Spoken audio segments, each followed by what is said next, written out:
Good morning, everybody. Our in-person attendees, welcome to Rossmoor Emergency Preparedness Organization's first in-person meeting in a long time. We're going to try to continue to do this, but we're going to be having hybrid meetings as well. Many Rossmoorians want to stay home in their pajamas and watch our meetings. So we want to get the information out, so the hybrid meeting is the way to go. And as you can see this morning, it takes a little bit of setup to get going. I want to thank all of you for coming. I have a few quick announcements. I am the immediate past president of Rossmoor Emergency Preparedness Organization, EPO. And sitting over here is Phil Mendelowitz. Phil is onboarding with me this year to hopefully become our president-elect in 2024. And he, yes. I'm delighted to announce that we have a new 2023 treasurer, Paul Rosenzweig. Paul and his wife, Claire, have lived in Rossmoor more than a quarter of a century. Paul was a valued member of the GRF board for 6 years and served as their treasurer for 3 years. I kid him and tell him that he might get bored with this job with EPO, but he does not agree to that. Many thanks are due to Mary Spear, who has served as our capable and dedicated treasurer for 3+ years. If you've not checked your dues as you leave today, please check in at the dues and donations table. I also want to say we are getting donations given to EPO, and I think that is wonderful. You can make a donation in memory of a friend or a family member, or as a gift to somebody. I made donations this past year to my brother and sister because they already have everything they want, and I gave them I gave money in their name. So we are delighted to have Paul with his time and talents. So if you have not met him, as you leave, introduce yourself. The Rossmoor Computer Club and EPO are co-sponsoring for the first time an Emergency Alerts Fair on Thursday, June 22nd at 10 a.m. in the Fireside Room. Residents can bring their cell phones and other devices in to receive hands-on help in opting into the 6 emergency alerts that EPO wants on every cell phone that's in this room or every cell phone that's in the pockets of our members who are attending through Zoom today. We are also going to arrange, Rona Lashinsky is the president of the Rossmoor Computer Club, and she served in that role for 9 years, and she has offered to give one morning a week and one afternoon a week, a time window, when any Rossmoor resident, you do not have to be a member of the Rossmoor Computer Club to get this help. You can bring in your cell phone or your devices, and you'll receive hands-on free help during those 2 time windows. When we can, Rona and I will announce when that will be, and you can check the Computer Club's website, and you'll see that those 2 time windows are going to be set up. I think this is going to be crucial to getting more of our residents with the life-saving emergency alerts that you need on your devices. So I'm delighted about that, and this is an innovation I welcome. I've had the pleasure of attending 2 of the meetings of Chief Jamie Knox's Community Advisory Board. I'm a new appointed member, and I can't tell you what a pleasure it is to be there and how happy I am that EPO is at this important policy and planning table. I think it's going to serve our work in the future very well. EPO is offering weekly quick tips. I don't know if you've seen them in the newspaper. We're following the Trash Talker's wonderful example, and we have a picture and then some sentences about one thing you can do today for a readier Rossmoor. And we are pairing those quick tips to the content topic of the meeting. So through April, they will be on 911 and 211. And I am delighted that Ann Peterson has helped us get this started. I think it's an important community education forum for us. We also have our community messaging now in Rossmoor's annual phone book and in the Rossmoor News Senior Living Guide. So that's 2 more new places. Everybody in this community receives a phone book, so the emergency preparedness tips are in the community pages of the phone book. And I want to thank Channel 28's George Ivanoff and his wonderful staff who schedule EPO pass meetings for our community television station.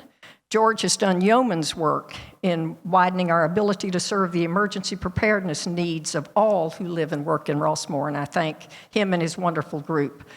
And I've asked Phil Mendelowitz to chair an EPO committee, which will be developing self-initiated evacuation drill guidelines for entries and streets without entries. As you may expect, we did have May 15th was a city and county planned and well-executed evacuation drill out of Mutual 68 or Eagle Ridge. And I understand from the city folks that it'll be many, many years before the city can plan another evacuation out of one of our zones here. So we've been talking, and Phil and I and leadership agree that we could put on a program next month on how you as an EPO team could initiate an evacuation drill and to give your residents a chance to practice how to evacuate. If we received a mandatory evacuation order, ideally you would take only 15 minutes to get your grab-and-go bag and your pet in the crate and get out to your car and then evacuate. So you'll hear more about that next month. If you'd like to help Phil with that committee, please let him know. I have 3 sign-up sheets outside, and one of those is for the evacuation planning committee. And we would hope that this would be an annual thing that EPO does. So we're looking forward to that. Let me introduce our wonderful panelists this morning. Tori Maxfield is the 911 Dispatch Center Supervisor. Tori just celebrated her 18th year of service with the City of Walnut Creek. She is responsible for management of the 911 call center and for the implementation of the latest crime-fighting technology. She holds an undergraduate degree in industrial psychology and a master's in human behavior. I was delighted to learn recently her gifts and talents in public safety come straight down her DNA chain from her father, William Maxfield. Maxfield began his firefighting career as a Berkeley volunteer and then joined County Fire as a full-time firefighter when in 1964, when County Fire was first formed by merging Mount Diablo and Central Fire. Papa Bill was a legend in his time and set the guideposts for County Fire for his 13 sterling years of service as fire chief. We also have with us this morning a Rossmoor resident, Scott Chavez, and he is the 211 call specialist and education services staff with the Contra Costa Crisis Center. He first began as a volunteer on the 24/7 and the suicide hotlines. He joined the Crisis Center staff in 2013 and continues today to answer crisis and suicide calls. He also provides training in crisis support, suicide prevention, risk assessment, and intervention skills for the agency staff and volunteers and for community members. The mission of the center is to keep people alive and safe, to help them through crises, and connect them with culturally relevant resources in their community.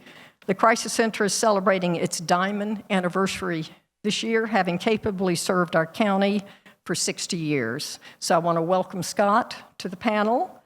Tom Cashion is our public safety manager, and he began his tenure as Rossmoor's second public safety manager in February of 2021, following 25 years serving in the Walnut Creek Police Department, where he served in community engagement, patrolling, crime investigation, community emergency notifications, and managerial supervision. Tom is proactive, strategically focused, and richly connected to outside emergency preparedness partners and stakeholders, and has put on 4 community meetings on wildfire safety, all which have been very helpful, and most recently, the new outstanding Wildfires and Evacuations Guide for Rossmoor residents. Tom directs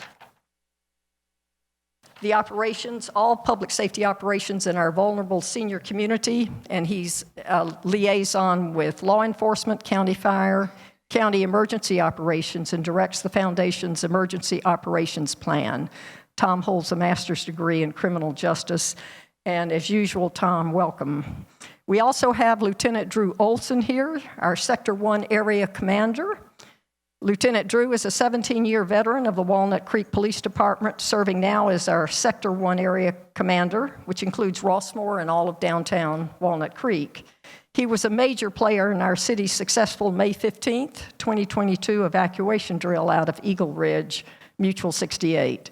He's working on a master's degree in business administration with a focus on organizational leadership. And he has an important announcement this morning regarding an incoming new Sector 1 commander, and is here to answer any questions you may have regarding police department operations. I've already introduced Phil. Let me add to Phil's introduction. He has served as a volunteer firefighter, became certified as a CERT member in Vallejo, and serves as medical operations for Rossmoor CERT. He's grounded, he's strategic, and measured in his leadership style, and he will take EPO to a new place historically and programmatically. I couldn't be more delighted that he will be the successor.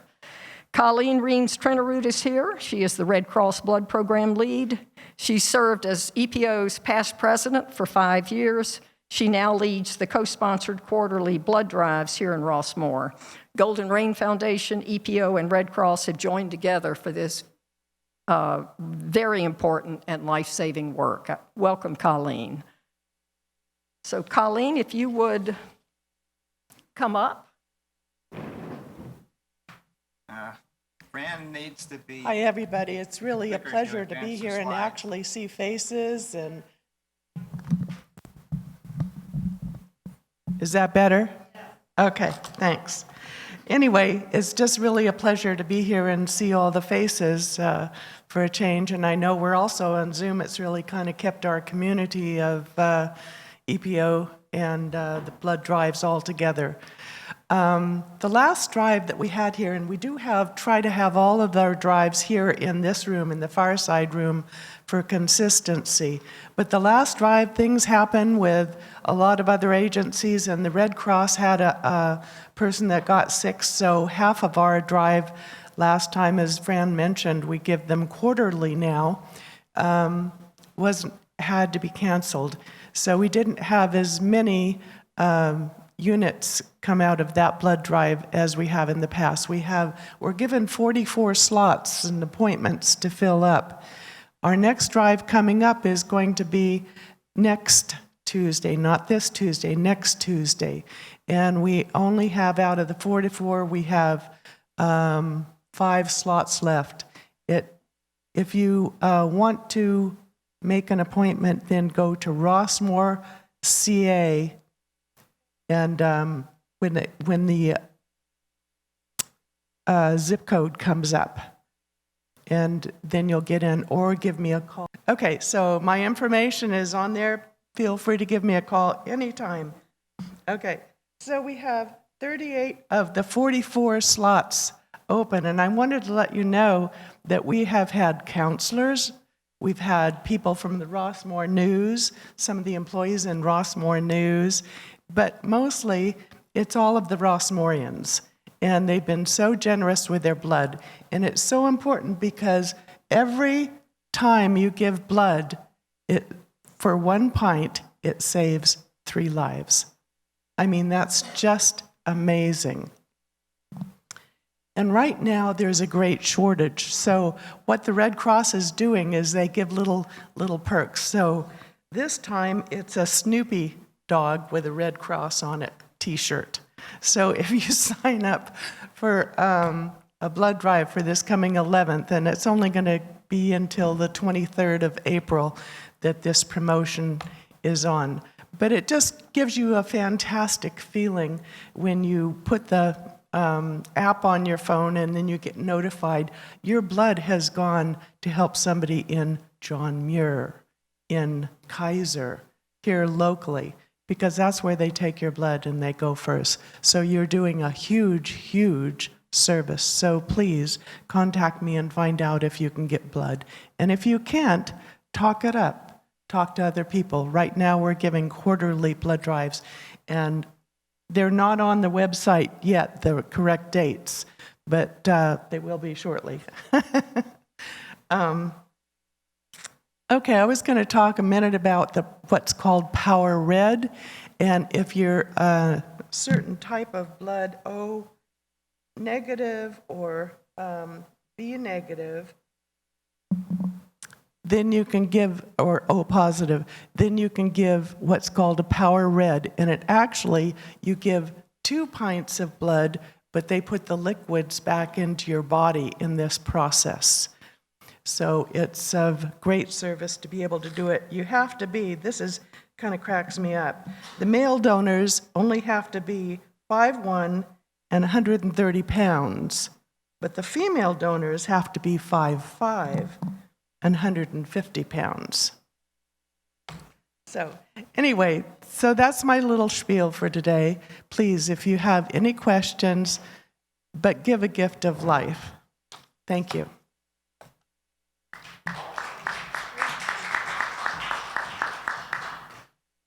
And Colene, I imagine people could sign up with you today? Yeah, good. Keep that in mind. Thank you very much. Marcia McLean is now going to do the Rossmoor area CERT announcements, and then we'll get on with the program. Once again, thanks to Tori and Scott and Tom and Drew. Rossmoor CERT welcomes the CERT members to this informational meeting. Over the past 4 years, Rossmoor area CERT and EPO have had joint meetings, and those meetings for CERT were identified as trainings and membership qualifications to continue the CERT's disaster workers policy. In order to be consistent with FEMA's training, anything that has the Walnut Creek brand or endorsement as a membership qualified training has to be a certified CERT T3 trainer. And that means that we have to also follow the guidelines of FEMA's CERT Basic Training Manual or the Walnut Creek CERT Program Procedures and Guidelines. Just to say, to make this very brief, is that in order for us to do any training that is with CERT, it has to be sure that we are doing the FEMA guidelines. So in the future, we will continue to co-sponsor these informational meetings, which will include the wire fire and evacuation, the Great Shakeout, PG&E, and Red Cross training. Rossmoor area CERT will identify any of those meetings and membership qualification trainings well in advance of the meetings. Congratulations to Bob Seaman, Alan Brown, Dave Blanchard, and Harris Cohn, Greenberg, who are now Walnut Creek CERTs. And we couldn't have conducted these trainings without the existing CERTs in Rossmoor, Roger Bass, Bob Bratton, Chris Bratton, Nancy Herney, and Marie Jensen, and El Kadosh. So that's it. So thank you very much for coming. We really appreciate it. This is actually our 4th year of doing 911. Mr. Cashion now. Wow, so formal. I'm Tom Cashion. I'm the public safety manager here. I'm your public safety manager. I only have one thing to talk about today, and I sure hope this does not look foreign to anybody. Does this look foreign to anybody? Okay, good, because I'm excited about this. This is our new Rossmoor only Resident's Guide to Wildfire Preparedness and Evacuation. So a lot of good stuff in here. If you haven't read it, please do. Please keep it close by. Read it actually like maybe once every month, especially now that we're going into fire season. This will help you be way more prepared if we are ever faced with a wildfire event here in Rossmoor. It also has some other things about, has anybody's power gone off recently? Yeah, there's some tips in here about that as well to help you. And, you know, thanks to Drew. Drew's the one who helped me put this together, as well as EPO. As you look through, you'll see some things that EPO has done to really make this successful for our community. So in a way for us to make Rossmoor even safer, we have this for you. Thank you. Thank you, Tom. And both CERT and EPO are very proud to have been asked to offer comments on that draft. It's a wonderful, wonderful booklet. So read it and read it often. I keep it right on the top of my grab-and-go bag, so it goes out the door with me.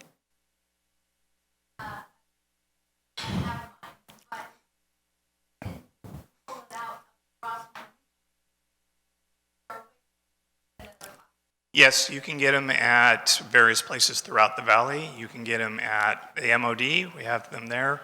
We have them at Rossmoor News. We have them at the Public Safety Office. And we have them here at Gateway, right at the front counter at Gateway. And I should have been clear on that. It was 2 weeks ago. We delivered these inside the Rossmoor News. There was also an article in the Rossmoor News. So that happened 2 weeks ago. And we have a copy on our EPO, www.rossmoorepo.org website that you can download as well. Thank you, Tom. Lieutenant Drew Olson is now going to make a few comments. We want to welcome Lieutenant Drew. He's been a real asset to this community and has made us safer by far. Thank you. Fran, you're always too kind to me. So I just wanted to come and make a few statements, and then I'll be around at the end of the presentations to take any questions with the rest of the panel. It's been my absolute pleasure to be the Sector 1 commander for the last year and a half, which includes Rossmoor. Getting to work hand in hand with Tom has been phenomenal. My time as the Sector 1 commander is coming to an end. I'll be transitioning to our investigations bureau as the commander of that, starting in the middle of April, April 16th, I think. So I just wanted to introduce who our new Sector 1 commander will be, and that is Lieutenant Jeff Slater. He's been a police officer. He's been around the police department for close to 25 years probably. He started as a cadet with the police department when he was in high school, and now he's been the investigations bureau commander for the last 2 years since he got promoted. So he's moving down to patrol. He'll take over, and he'll do a phenomenal job working with Tom as well and representing the Rossmoor citizens. So thank you very much, and I'll be around at the end for questions. Thank you, Lieutenant Drew, and thank you for your wonderful service, and we wish you all good fortune in the new role that you're going to play. Daryl Wong is sitting over here. He is a new EPO coordinator and worked in New York City with the city health department in strategic planning and training. He's going to be walking around. He has cards. If you want a card, if you have a question or a comment, hold up your hand and Daryl will come to you. We'll take them back to Marcia at the end of both presentations. Marcia's in the back of the room. She's going to be calling the questions and comments from the Zoomers. She'll batch them together, and then Marcia will send the right question to the right panelist. So if you want to say anything or ask any questions, please feel free anytime during the two major presentations to do that, and Daryl Wong will be helping us. And we're delighted to have him as a new EPO coordinator. He has a lot of talent. Now we're going to let Tori Maxfield talk to us on calling 911, when to do it and when not to do it, so that we can get targeted first responder help in here appropriately and quickly. Tori, you're on. Thank you. Good morning, everyone. I can only imagine how big my face is on the screen that you all are looking at right now, and I'm glad I don't have to see my own face. Let me go ahead and share my screen so that I can show you my presentation. Here we go. So I've put together this presentation. Some of you have seen it before, always trying to improve it and add current information. So here's a little bit about what we're going to talk about today. Where does your 911 call go? What do the 911 dispatchers do? When to call 911? What to expect? That's what I really want to make everybody feel comfortable with, is knowing what to expect when they do need to call. The differences between cell phones and landlines when calling 911. Other important numbers to know. We'll touch on online reporting for those who would like to make a report with the police department through a computer. And I always like to touch on scams because unfortunately there are new ingenious scams every day. So here is our dispatch center here in Walnut Creek. You can see the outside of the building there on Broadway and Civic. All 911 calls made within the city limits of Walnut Creek are going to route to our dispatch center here in downtown. Here's just a quick picture of one of our consoles. As you can see, we have 6 computer screens that we're working with. On the top right is our radio screen. The bottom right is our phone screen. And the other 4 remaining monitors are all of the real estate that we need for all of the different programs that we are accessing during a shift. For those curious about staffing, so obviously we are here 24/7. Our current staffing is 13 full-time dispatchers, 3 part-time dispatchers, and we are staffed at all times with at least 2 dispatchers. Some people don't know that dispatchers answer all phone lines. So we're not just answering 911s, but we are answering our 10-digit lines and non-emergency phone calls as well. So what do the dispatchers do? As we said, we're answering phone lines. We're fielding incoming requests from officers while we're monitoring the police radio. We're accessing different computer systems and determining proper action for incoming phone calls. Just to note on the computer systems, we have about 25 that we currently access on a regular basis. Not all day, every day, but we have different investigative tools that we can use to help the officers if they're out on a call and need a little extra info. These are the phone numbers for specifically Walnut Creek PD. Everyone knows 911 for life or death emergencies. Our 7-digit number, that 925-935-6400, I would ask that everybody put that in their cell phone, write it down next to your phone at home. This number will get you directly to a dispatcher. So you're going to want to use this number if you obviously don't have a life-threatening emergency, but you want to directly talk to a dispatcher about an issue. Our non-emergency number, 925-943-5844. This line is for general information and questions that will get you a menu of a variety of divisions within the police department. So maybe you need to speak to our records division, or maybe you want to speak to Chief Knox in the administration office. You can dial that number and be routed that way. Okay, so what to expect? Obviously, we need to know your location. That's the only way that we're going to be able to get help to you. So be aware of where you're calling from so you can give us an exact location, address, or intersection.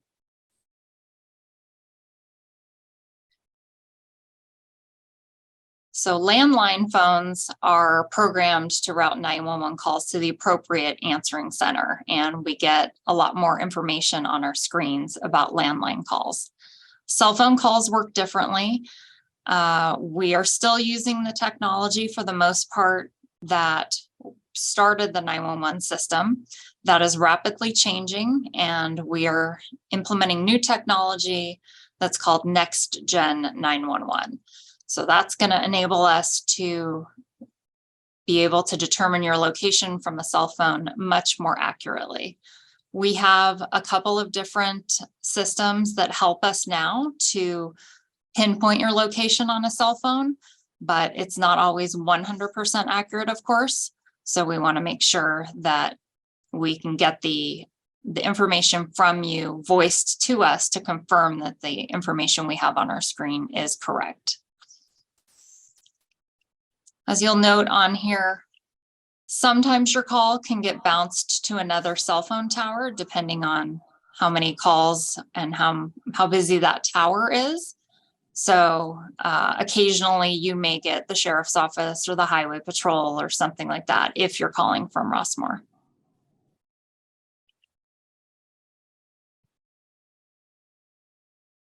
So all medical calls and fire calls are transferred to the Contra Costa County Fire District. This is the communications center over on Geary Road. If you're heading up to Lenardi's from North Main Street, you'll see it on the right side of the road. So when you call 911, you're going to get the police department. If you have a medical emergency or a fire emergency, we will immediately transfer you to a dispatcher at Contra Costa County Fire, and they will take over the call from there.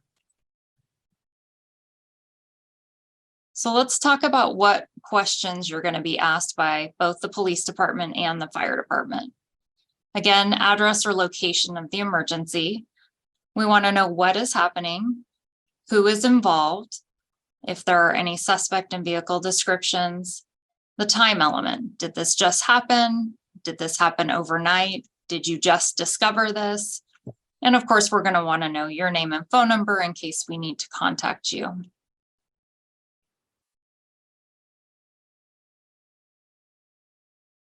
Okay, and the questions that are going to be asked by the fire department. Pretty similar, address of the emergency. They will always ask you the phone number that you're calling from. They need you to confirm that. They're going to want to know what is happening. And generally, if it's a medical, they're going to want to know the age of the patient, and that can just be a roundabout age, doesn't have to be exact. They're going to start off their questions with if the patient is conscious, if the patient is breathing, and then we'll be getting the personnel started to you while providing you pre-arrival instructions. And I think that's important to note for both police and medical calls is our questions are not delaying the response of the first responders to you. There are multiple people that are handling your call, and we are getting officers or medical started, and we are just asking these supplemental questions.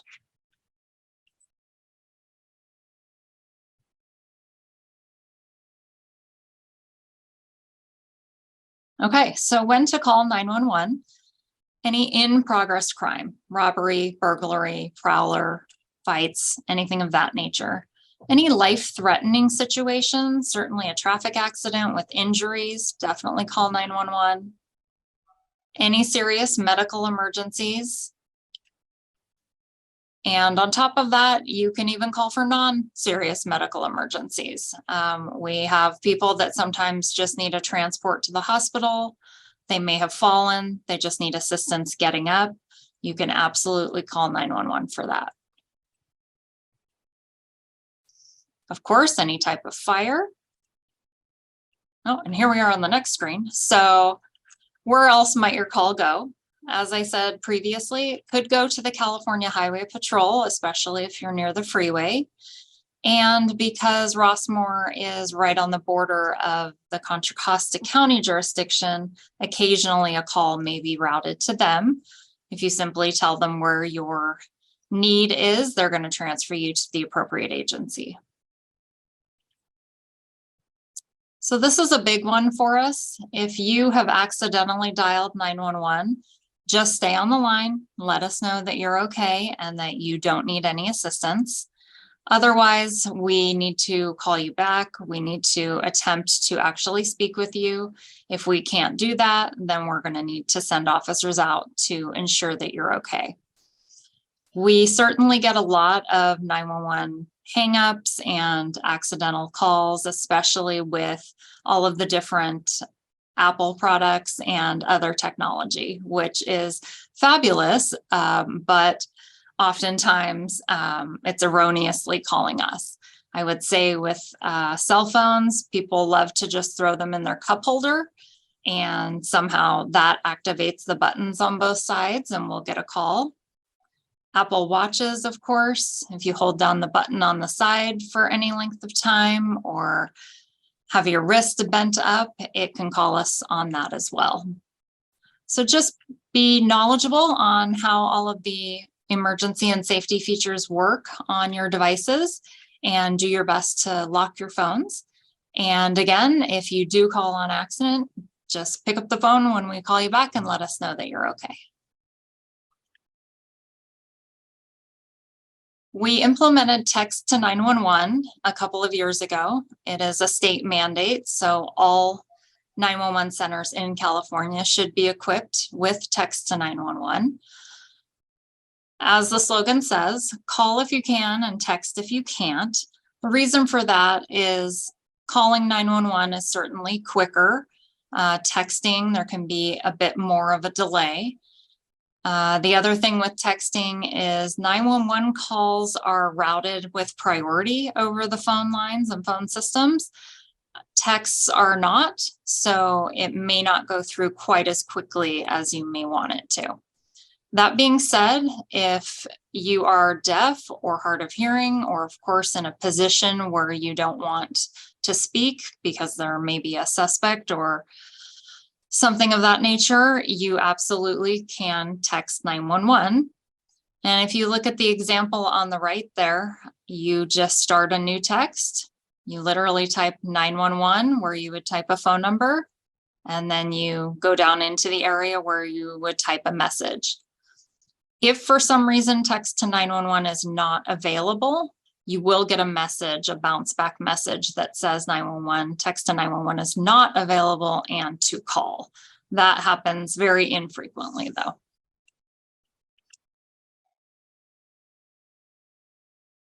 Okay, so again, lock your phone, stay on the line. If you call accidentally, and I have a note there that we get about 25 accidental 911 calls a day. I'm going to say it's probably a little bit more than that. Next generation 911, we spoke about this a little at the beginning. So you can see we have implemented text to 911. We have the ability through our text to 911 to send a text from dispatch to your cell phone and ask you to share your location with us.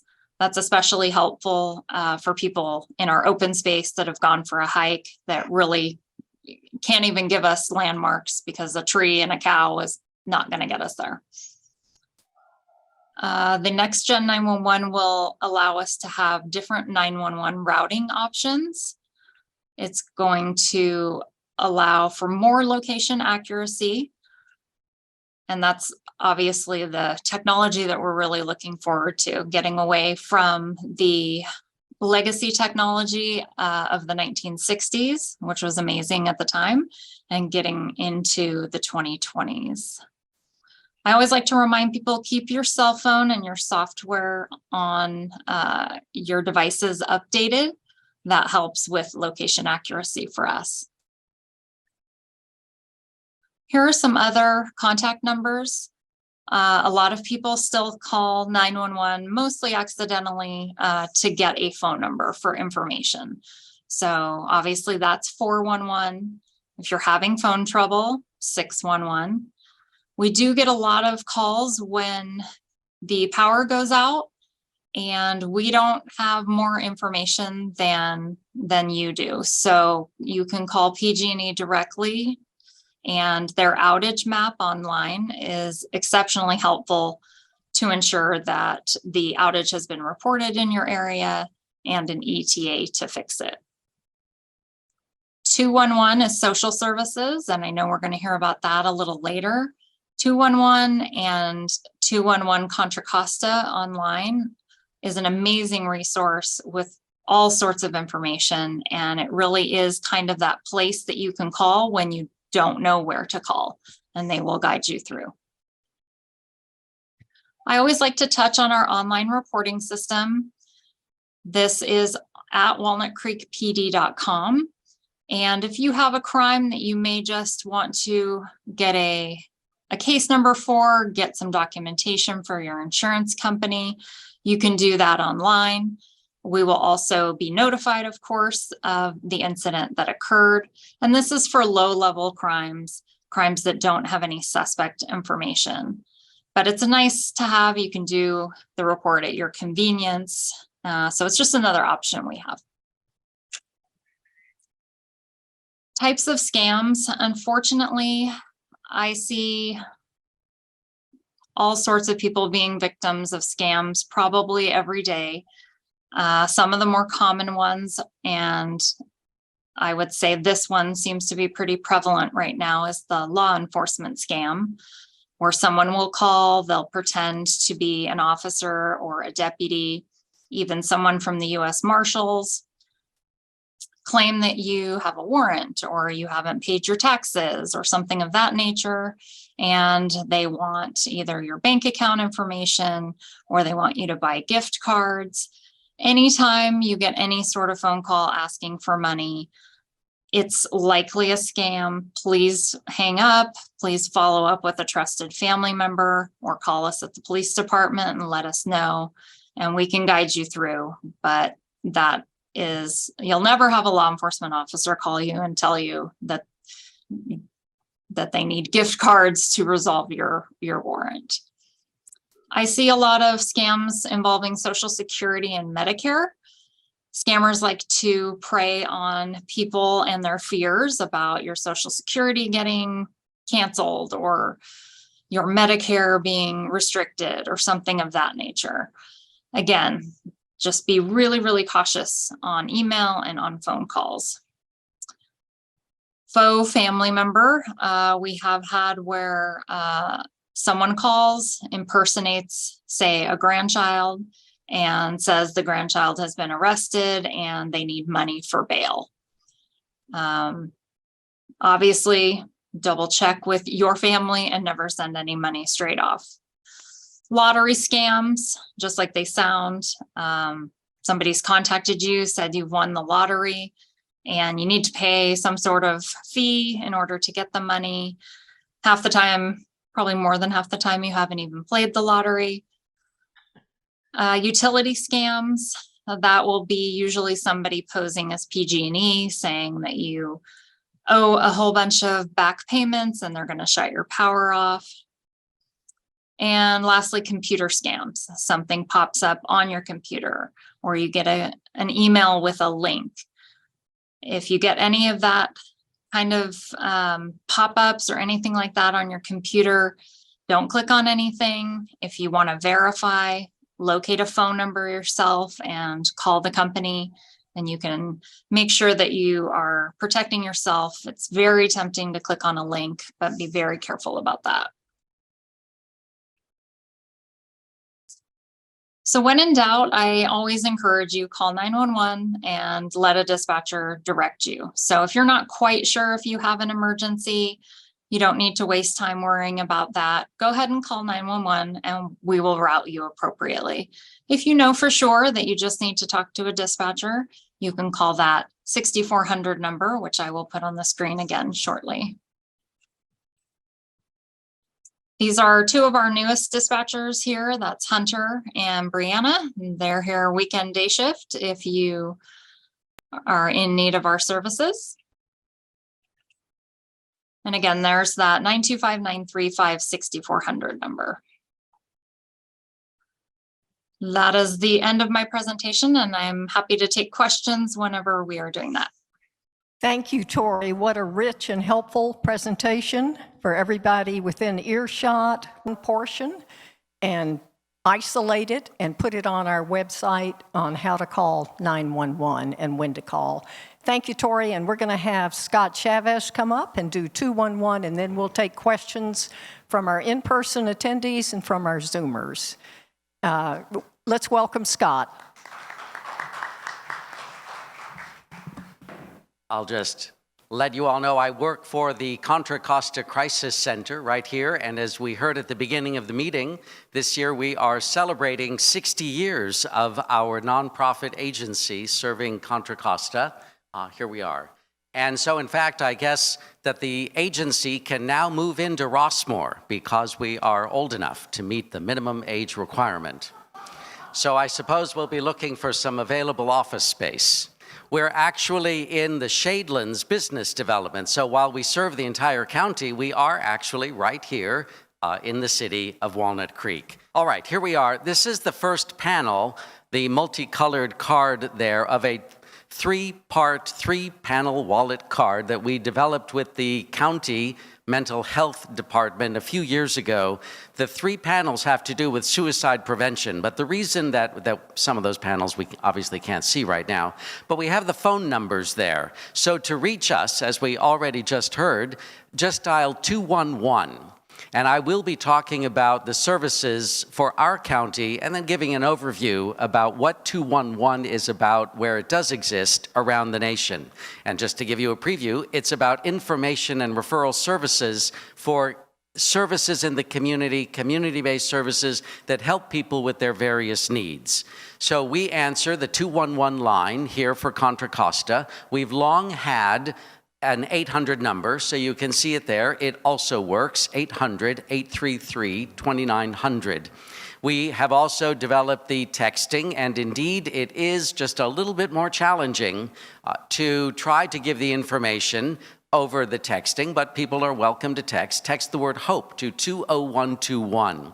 You can see in the green panel there the main areas of service of our agency. I'll talk more about these. This is just a preview. You can see crisis and suicide hotlines, information and referral, and then we've long had grief services. And I know that you all, or I can say we, as a fellow resident of Rossmoor, that we also have grief services right here through the counseling department here at Rossmoor.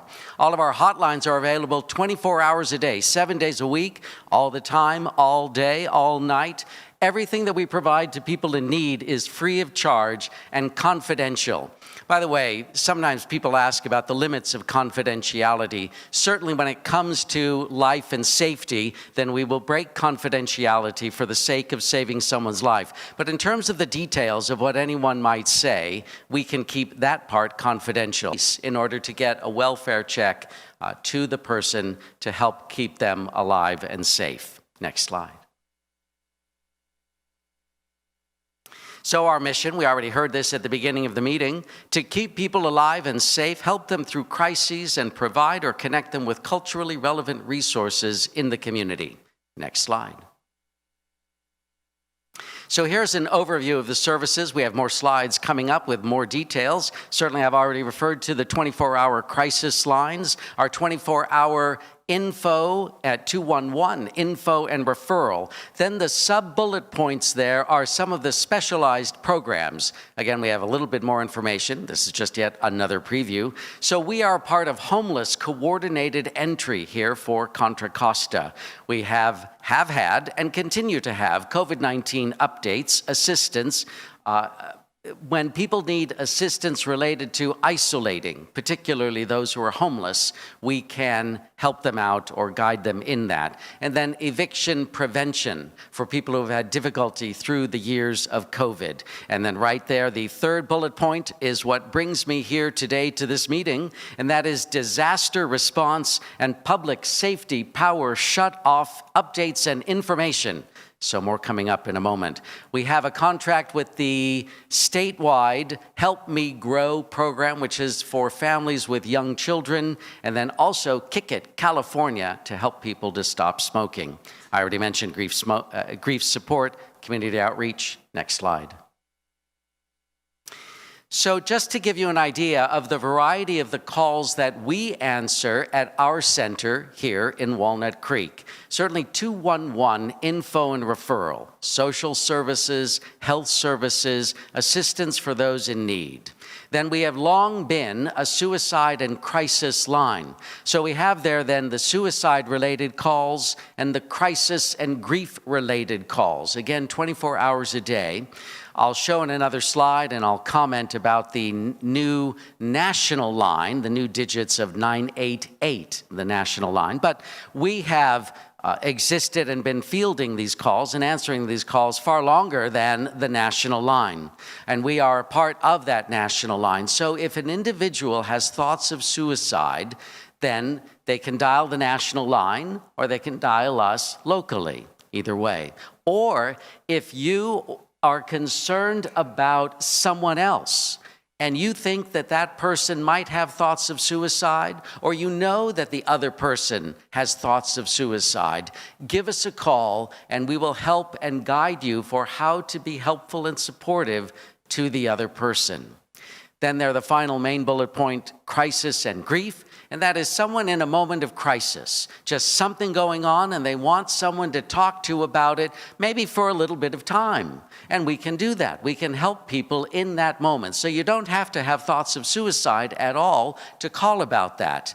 Or someone in a mental health, but I'll just say a mental health moment, whether the individual, him, her, themselves, or they're concerned about someone else. Now, sometimes, as we already heard in the prior presentation about calling 911, certainly if that mental health moment is a very dangerous, risky moment where someone's life or well-being is significantly at risk, well, then certainly 911 could be and might be the best number to call in the moment. We can help people with that. But if someone is having a mental health episode of some sort and is not an immediate danger to oneself or others and simply needs someone to talk to, give us a call, either at our local 211 or the national 988. Then it can also be about concern for someone else in that moment, or not just in the given moment, but a longer moment. And we can help guide people to what can be support for that. I imagine that all of us have had an experience where we know people in our lives who are going through whatever sort of difficult moment, and we'd like to be helpful to them. Or maybe their challenge becomes a challenge to us. And so give us a call at 211 or at 988, and we can help you through that moment. All right, next slide, please. So again, about the crisis lines, right here I have highlighted there in the first of the bullet points, the new national number, which is simply 988. And here we are in Rossmoor, and I think many of us know that many of the business lines, those phone numbers, like when people want to call the security gate and to invite their guests in, and they dial 988, I don't even know. Tom, tell us, what is that gate phone number that someone wants to call if they want to get a guest in? 988, and then 7899, just that I don't have that memorized. I guess I don't have enough guests coming to visit me. But what are the first three digits there of the prefix 988? And what do you now need to dial in order to, on most phones, you have to dial the 925, right? 925, the area code, and then 988. Oh. The last four digits. But any of the business lines. So in fact, some people are still able to call on their phones here in Rossmoor. They're dialing up a business line of an office here at Rossmoor, and they don't use the area code. And then guess what happens? That call gets routed to the national 988 Suicide and Crisis Lifeline. We right here in Walnut Creek have answered many calls from Rossmoor residents, and we answer the line, you've reached the national 988 Suicide and Crisis Lifeline, and the Rossmoor resident says, well, I'm trying to reach the MOD office. And some of our people around the office then say, what are they talking about? Or they want to get a guest invited in. And then if I'm around, I say, oh, that's one of my neighbors calling. And then we need to have people dial the 925 area code. So please get that word around. Dial 925 and then the rest of the digits. All right, now back to the new 988 National Suicide and Crisis Lifeline. When someone dials just the three digits of 988, the call gets routed to local centers around the nation that are a part of the network. So our agency, the Contra Costa Crisis Center, is indeed a part of that national network for people who want to call for themselves or for someone else related to mental health concerns or thoughts of suicide. Now, if something is in process immediately, then 911 would be the number to call in order to get instantaneous help to someone on the scene in the moment. But if one wants to talk through whatever's going on, dial that 988 number. Again, text the word HOPE. Oh, we do have that 800 number that has existed for, it's another 800 number at the national line that has existed for about 15 years, 800-273-8255. But now, as of last July, the number is 988. All right, so there's the national line. By the way, we also answer the final bullet point there, after hours calls to the Adult Protective Services line and the Child Protective Services line. Next slide, please. So here we are, 211. So 211 exists in much of the United States and in much of California, but not everywhere. It exists around the Bay Area. Throughout California, it tends to be county by county. So different agencies answer the local 211 line. So our agency answers for 211 Contra Costa. 211 is about local health and social service resources. We'll see on the next slide the great variety of the kinds of services that are listed in the database. And I'll show you some pictures of what you can begin to see if you go to that database that's available to anyone, or people can text in or call in. That database is available at 211cc.org, and that's for Contra Costa. All of our counselors are cross-trained to provide information and referral, as well as crisis support.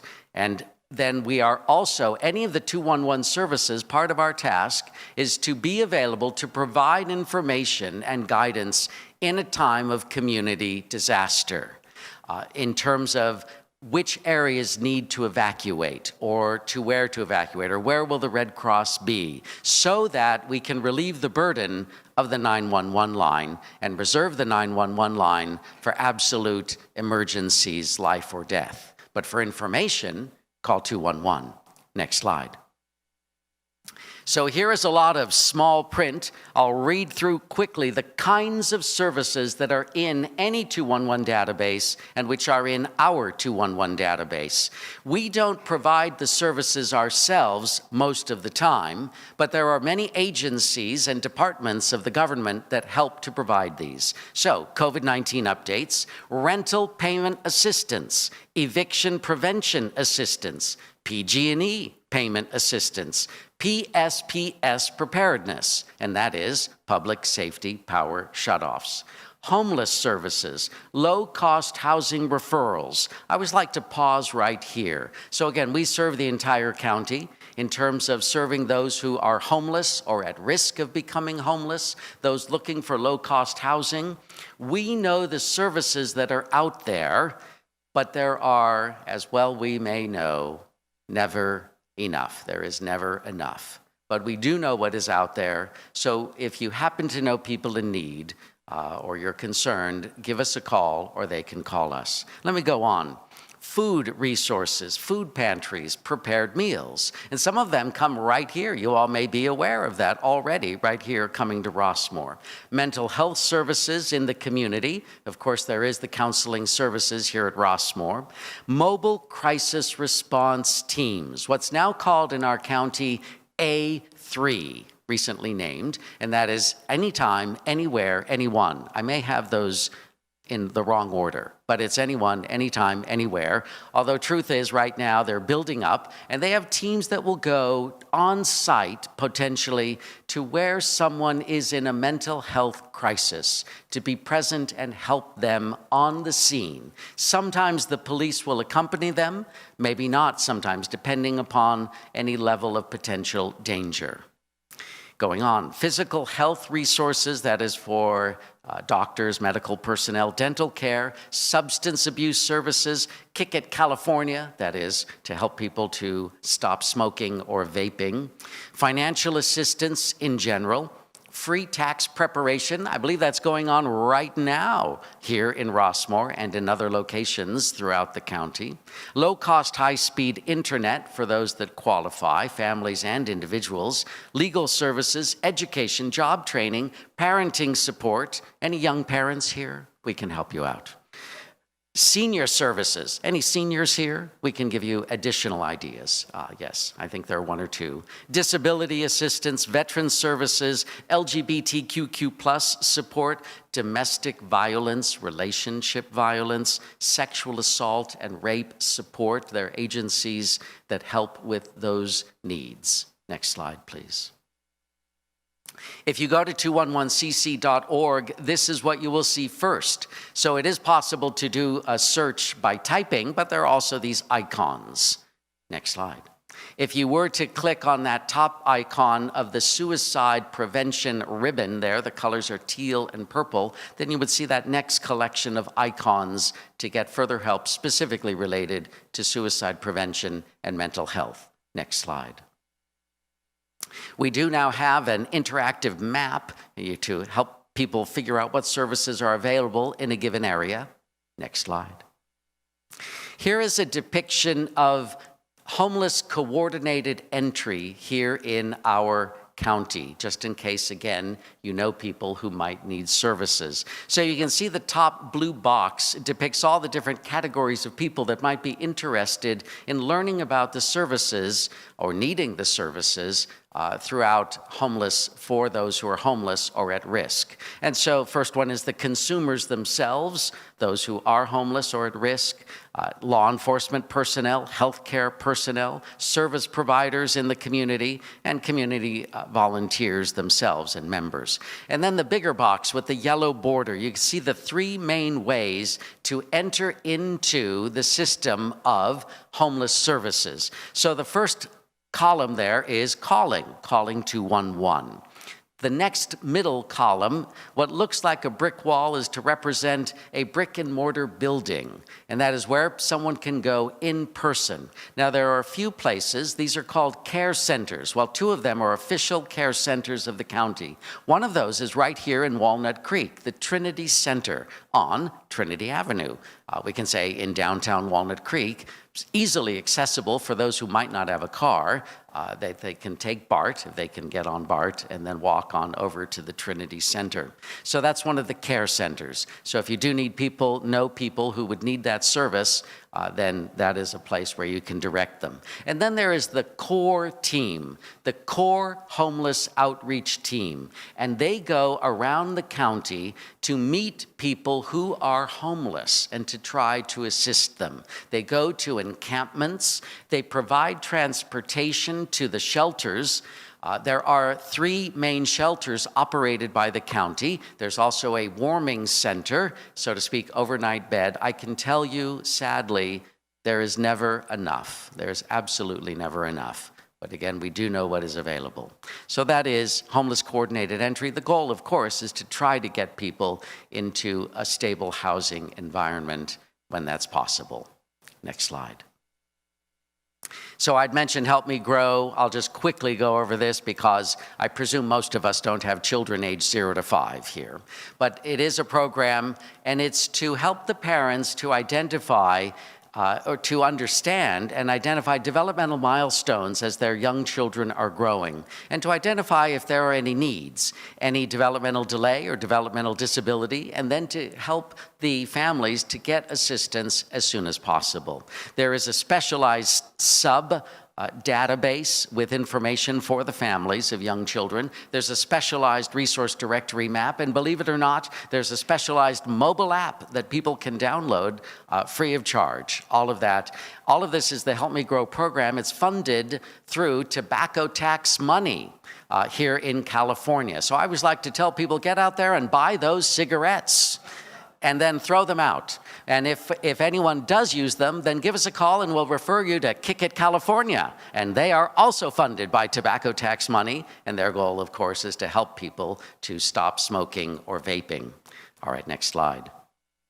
So here is a picture of the specialized resource directory if you were to go to that special URL for Help Me Grow. Next slide. And here are panels from the app that one can download. Next slide. I mentioned that we have grief support. I do know there is grief support right here in Rossmoor, but if you know people outside of Rossmoor, or people can even call us anytime, day or night, and just talk about whatever's going on. Talk about the grief, talk about the one that you've lost. But we do have grief support groups that meet in person, all of it free of charge, and meet at our office in the Shadelands Business Development in Walnut Creek. I think the next slide will show the listing of our specialized grief groups. We also have a mobile grief response team, and that our staff or volunteers can go to a given location, let's say a school or a business, or if called upon, right here in Rossmoor, when there's an untimely death that affects a given group of people. So here are the specialized groups that we have. Certainly one that is very important and our most attended because it's unique to what we do, and that is Survivors After Suicide Loss. And that is for the people who remain alive and are grieving the death of someone else who has died by suicide. There are unique aspects to the grief and the pain of the loss of losing someone to suicide. And so we have a specialized grief group that meets related to that. And then the next one is parent loss of a child. And maybe some of us know that that can be painful, and there are unique aspects of the parent whose child has died. Spouse and partner loss, and family and friend loss. And then when at our agency we have enough children involved who are grieving a death, then we would have a group to support them. Next slide. Here it is. Public Safety Power Shutoff, call 211. So we now have a contract with PG&E, and all of the 211s throughout California have this same contract arrangement with PG&E. So let me read this right here. In order to keep communities safe, PG&E may need to turn off power intentionally when extreme weather or wildfire conditions are forecast. This statewide initiative is called Public Safety Power Shutoff, PSPS. So it is our job, PG&E has asked us and all the 211s to help people to learn how to prepare for a PSPS event and how to sign up for notifications of a PSPS event. When they see that a storm is on the horizon and when they believe that their power lines are at risk and might possibly otherwise start a wildfire in California, maybe we know this, PG&E will shut down the electricity. And even though they shut down the electricity far up north from us, that can affect us anywhere around the state. And then people will be without their energy, maybe even up to 3 days. And so PG&E has provided money so that there can be people who will provide guidance and coaching and preparing. Now, you all are already doing that. PG&E also wants to identify those who have AFN, and that is access and functional needs, which might be every single one of us right here in Rossmoor and other people. And that is that if there's any extra needs for mobility or any extra needs where someone who depends upon electricity, for example, we know people who are on oxygen and they need that machine on 24 hours a day. And if the electricity goes off, then they need assistance. And there can be some help. So whether for yourselves or neighbors or anyone, anywhere throughout the state, have them dial their local 211. And we'll look to see what we can do to help people prepare for that possibility. Next slide. Here's another contract that we have. I won't say too much about it, a lot of small print there. PES, that is Psych Emergency Services, the Psychiatric Emergency Room here in our county. There are indeed, and it's a good thing, people who go to the Psychiatric Emergency Room to address their needs and try to get help related to their thoughts of suicide, or maybe an actual suicide attempt, and they are there, maybe they've gone to a physical health ER, and then maybe they get to the psychiatric ER. And then they spend whatever amount of time and they are discharged. Then they can opt in, and our agency will provide additional ongoing support to try to help to keep them safe in the days and the weeks and the months ahead. Next slide. So here are some of the materials. By the way, over on my left side, maybe you can see there's a card table over there, and we have some different promotional items. So we have some of the wallet cards that I already showed you. We have a different wallet card that's two-sided, English and Spanish. Thank you very much there, Daryl, holding up. And we have the bigger item there is actually a window cling, or you can put it on your fridge. It's not a magnet. You can take it off, or you can put it in your window, and it has our number and many different languages there. When we do not have someone who speaks one of the different foreign to us, languages, one of the other languages, then we use a language line. Next slide. We have a QR code for those who are fancy. Next slide. We have presentations available, like right now. If you have other agencies or groups that you wish to invite us to, wonderful. We have suicide prevention and intervention trainings. Some of them come up, they're free of charge and funded through the county. Others, we can come to your group. And then we also have more extensive training about using that 211 online database that anyone can use anytime, 24 hours a day. Next slide. Here's a promotional flyer about our monthly, free of charge by Zoom, suicide prevention and intervention trainings. So you can go to our website and sign up for those. Next slide. Ah, yes, leftovers. I hope every one of you all know about the Leftovers Thrift Shop just down the street. And I think that the vast majority, if not every person who volunteers there, it is totally volunteer operated, and I think everyone there is associated with Rossmoor. So we are very grateful. Are there any leftover people here? That is Leftovers Thrift Shop. We are very grateful to them. So please, if you want to go right down the hill there, Tice Valley Boulevard, Olympic, right next to Il Pavone. You can lighten your load, drop off items, or go shopping. Thank you very much for that. It totally supports our agency, and we are very grateful. Next slide. We do have volunteers. If you have the time and the energy to come on down to what I call suburban Walnut Creek, help us out. And we have ongoing opportunities for staff if you yourselves or anyone you know want to join our team. Next slide. Follow us. There's our address. And you can also follow us on the different social media. Next slide. And there we are, back to our phone numbers, 211, and our 800 number. And again, of course, the national line of 988. I think I've come to the end here.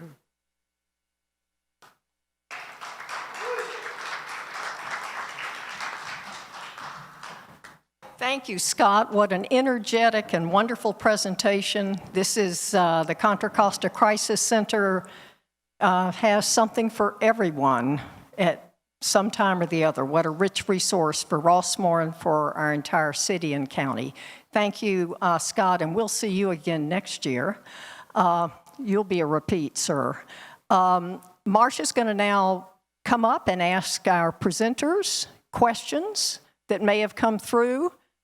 Tori, one that occurred to me, if you don't mind my stepping in with my question during your wonderful presentation, can you give us an example of why we would call the urgent 1925 number,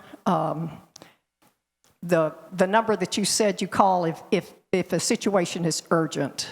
Could you give us an example or maybe several examples of why we would call that number over 911?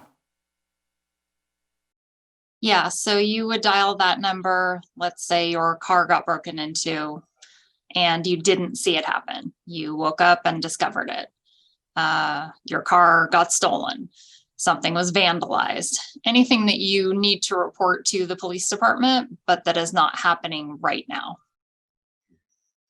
Marcia's going to come up and she has the questions batched together for our presenters. Thank you both, Tori and Scott, for marvelous presentations.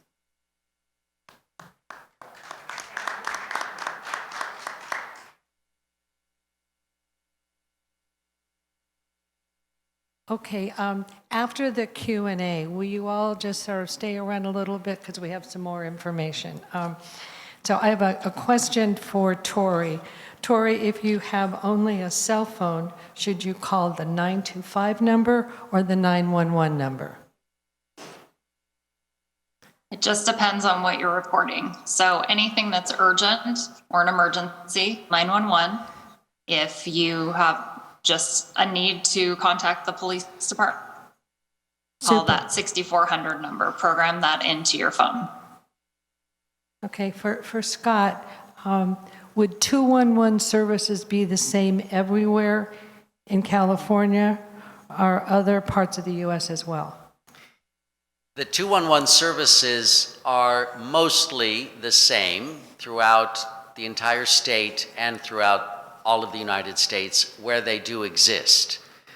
It is the job to have information. In a given community, it would be that local agency, the agency that operates the 211 line. It's their job to get out there and know what are the services and put it into a database. So there are variations.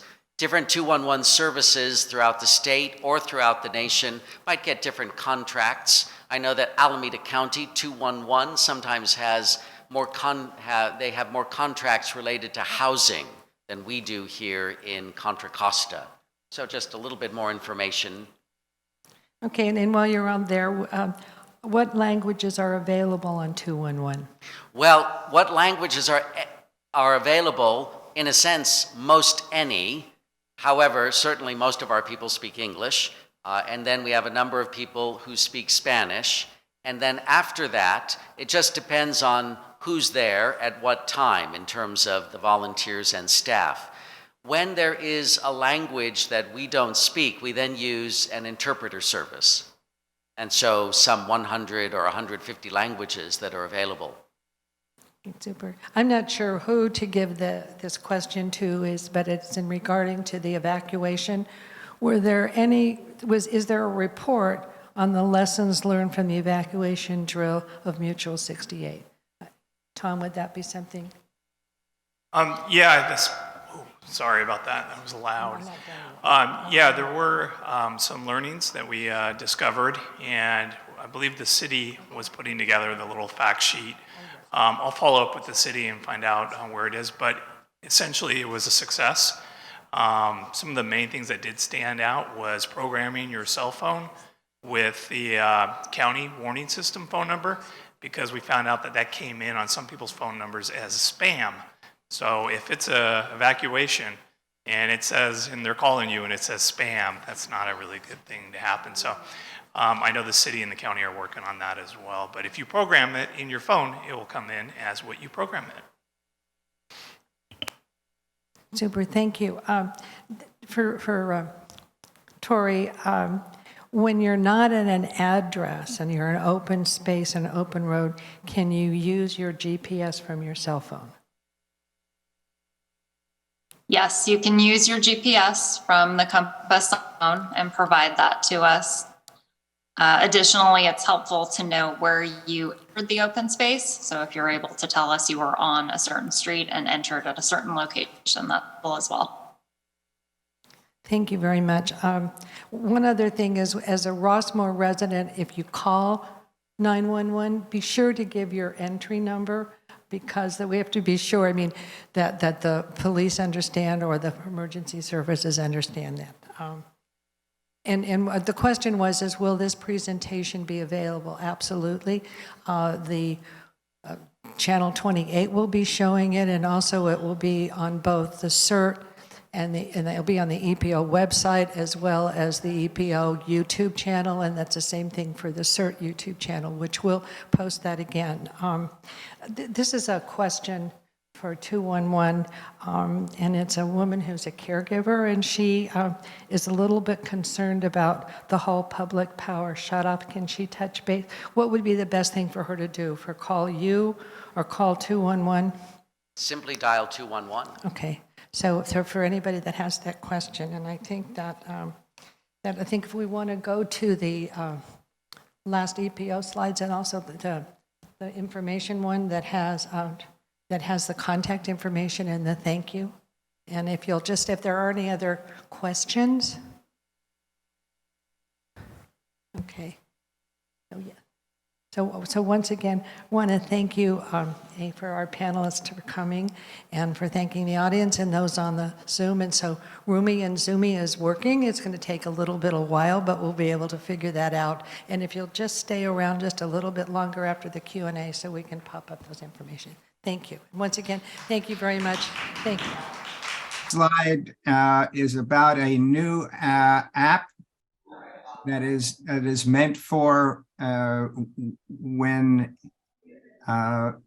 not a national disaster situation, because once you start CPR, you need to keep it going until the medical assistance can arrive, and that can be days after an earthquake or a major disruption.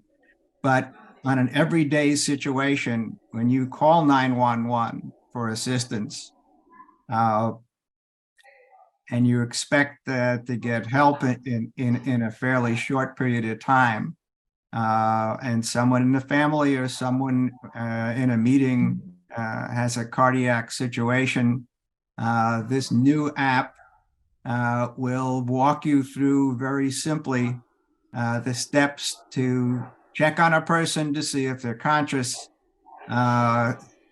and see if they're breathing and have a pulse, and then start CPR and maintain it. And it walks it through very simply. You don't have to be a medical expert to do it. The app is free. As you can see, you can get it from Apple or from the Google Play Store. And you install this, and it follows all of the American Heart Association guidelines and CPR guidelines. And you can see what those are at the bottom here. It shows you can go to those websites and read about all of the instructions as well. But this is a very simple, easy to use, step-by-step app that there are some sign-up sheets for different committees at the front, at the desk as you come into the meeting. One of those committees is Boots on the Ground. And as you can see from here, our membership database, to make sure we've got coverage on all of the entries in Rossmoor, is out of date and needs to be updated and confirmed. In fact, we have contact information, but people haven't had a chance to check it, and it's fairly old. So a number of people have left Rossmoor or aged out, so they can't provide the support of an entry coordinator.